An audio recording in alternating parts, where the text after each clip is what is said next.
हैं? जी हाँ, अल्लाह करम है। और मास्टर साहब ठीक हो? हाँ, अल्लाह करम है जी, बोलिए। ये बताइए, हमारे इलाके में कुछ बातें चल रही है कि जो देवबंद का फतवा था वो लागू है कि खत्म हो गया? जी, कौन बोल रहे हैं आप? मैं अब्दुल हकीम बोल रहा हूँ, कहाँ से? संत कबीर नगर। संत कबीर नगर से? जी, अच्छा। आपके बलिया के बगल ही से बोल रहा हूँ। तो क्या हाँ?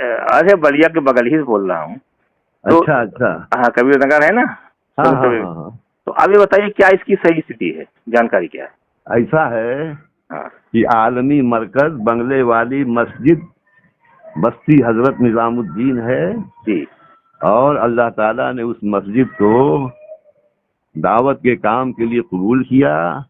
आलम में वहाँ से काम चल रहा है, वहीं से चुपचाप जुड़े रहिए। हम ये पूछना फतवा चाहते हैं। फतवा की बात मत सुनिए, न कीजिए, चुपचाप जुड़ जाइए। अरे फतवा की बात ना सुनेंगे तो कहाँ जाएंगे? ये बताइए। आप हमको समझाने चले हैं, किसने आप आप सिखाया आपको आप आप समझाने कह को? रहे हैं अथवा साला फतवा की खामोश, बात, चुप अथवा फतवा चुप की बदमाश, बात मत चुप करो। चुप हेलो, गुमराह हो गए चुप हो, गुमराह हो चुप। गए हो। अथवा